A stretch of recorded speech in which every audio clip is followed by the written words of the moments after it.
Good morning. Enjoy the view of my sink. So this morning I'm going to do a series, like just one of the parts of the series that I think is important, and it is brush cleaning. So I actually have one of these. You can pick them up. Um, basically, so I mean, it'll literally be called a makeup brush cleaning mat. It's a silicone mat. It doesn't matter what color they are. There's different textures, and like it even recommends like which type of brush to clean in what spot.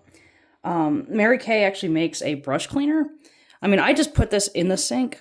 Some people put it like on the sink, but it's gonna get messy. So, and I even try to clean and reuse some brushes that like I'm. These are fairly inexpensive anyway, but I don't use them very often. Like I don't really put. I mean, yesterday was the first time that I wore eyeshadow in a long time. So we actually have, and just to move it on. So Mary Kay has a brush cleaner, and all I really do, I mean, something is also better than nothing, just to be clear. So, and like we just have like just granite countertops, so it's not going to be like the end of the world if, especially like my side of the sink, that I'm just like, if there's glitter or whatever, it's not really going to matter. I know some people don't have Jack and Jill sinks. I just spray the bejesus out of everything. And I have a bunch of brushes to clean this time, because like I even have one of the heart-shaped. I think I have some extras of these too. But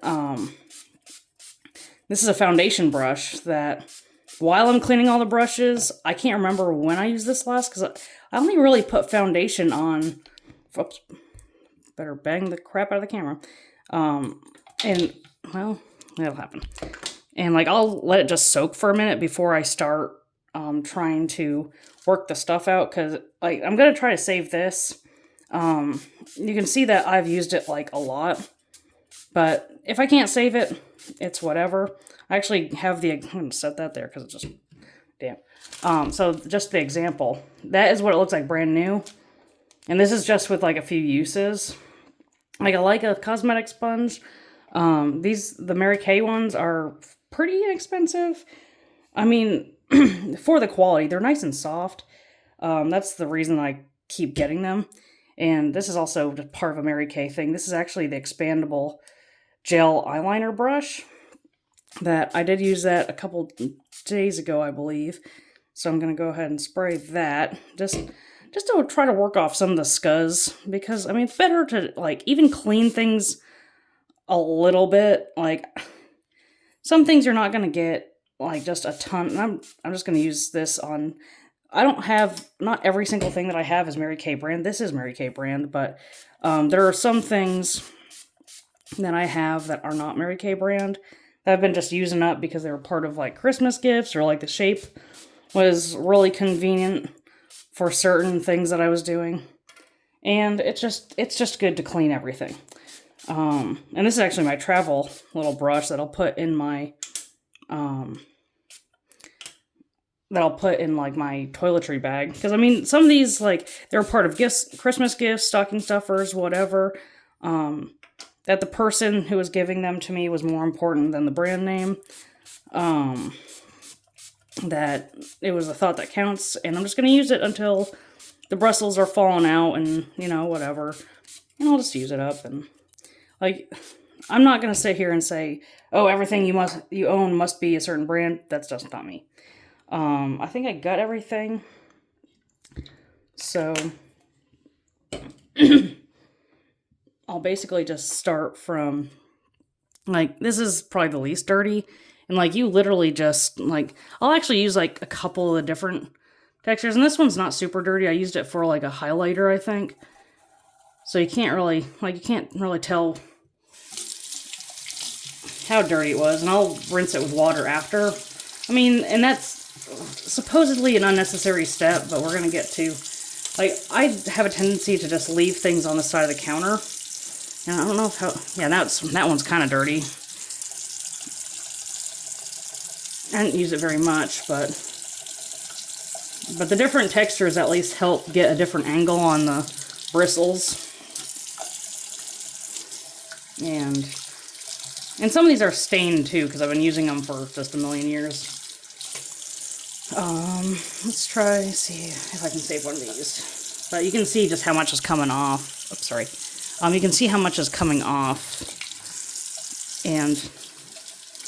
But the big thing about the silicone mat is just that you can rinse it some. I mean, you don't need to like grind the crap out of it or anything, but I mean, that looks pretty good. Like it's not back to factory perfection, but it'll do for applying. And like you can just really see just the amount coming off. But again, something's better than nothing. With these little cosmetic sponges. That, especially if you have a bunch of different colors going. Because my problem is, like, I tried to keep them all separate. Like, I had one that was like pinks and purples, and then there was one, because I have some greens and blues, and then like a black, and then like really light colors like white and light yellow that I would use. And what was kind of funny is it's like, I screwed it up one time because I just like grabbed the wrong brush, but I just didn't have time. And so I was just like, well, now I have to clean basically all of them. And,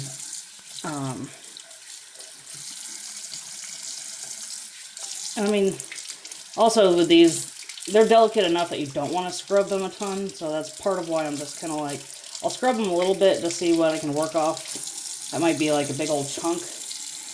But I mean, again, something's better than nothing. And like this one, the gel eyeliner will actually get hard on here.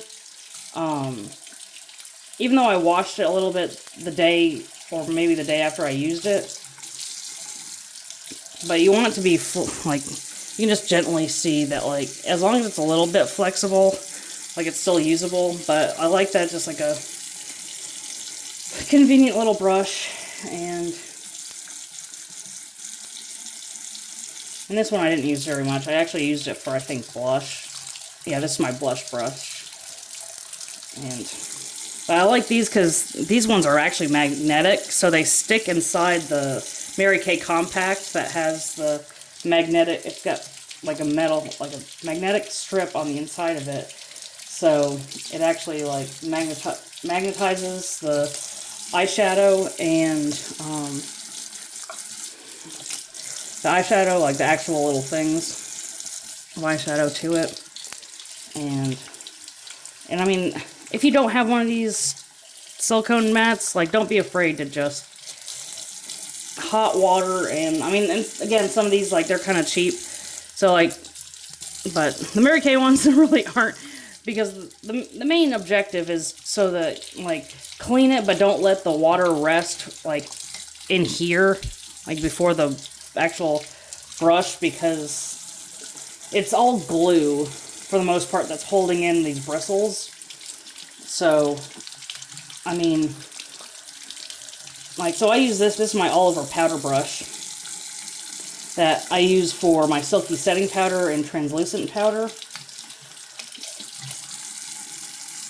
And I try hard not to have a direct stream of water, like, holding it like that. But I'm trying, that's one of the expensive ones. And I just kind of, like, reshape it a little bit. Just kind of flick out what you can, reshape it. And that one's probably all sparkly stuff. I mean, I'm just making a mess anyway. But clean brushes are one of the things that we need to keep in mind, especially if we're having random breakouts like I'm having right now. And I've been doing the all-over powder just about every day. So I was like, you know what, it might be time to clean my brushes, because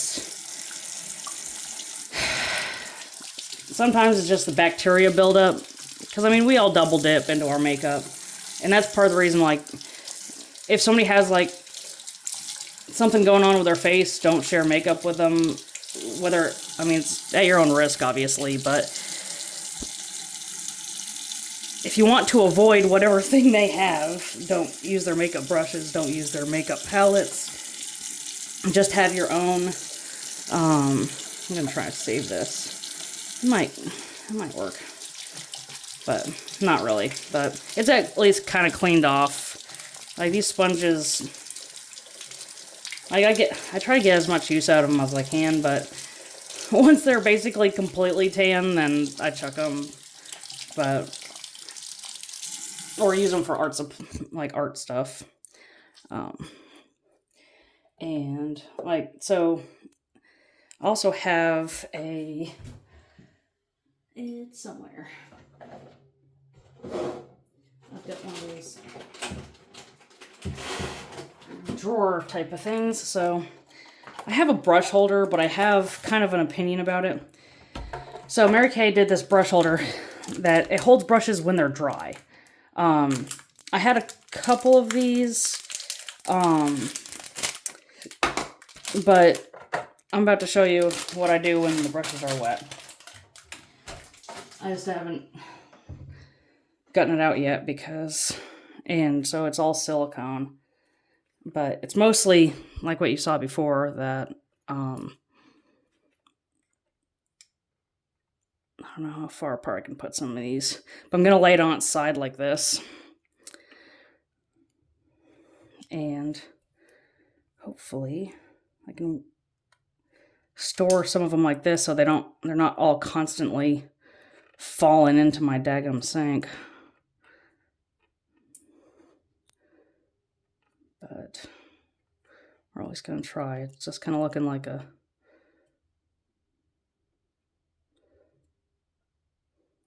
mess so far, but I'll see what I can do. Obviously I can't put that in there, but I can at least lay it like on its side, and hopefully they don't just all fall out. But I mean, that's just kind of what I decided to do there. And then when they've dried some, I'll be able to set it back up. But I know some people have a brush holder that's similar, and you might be tempted to have them set up, but you don't want the water settling in on where all that glue is holding the bristles in. And we want to keep just everything as clean as we can, so that when we are in a rush and we are, kind of strapped for time, that we have the tools we need. But that's it. I hope you have a good rest of the day.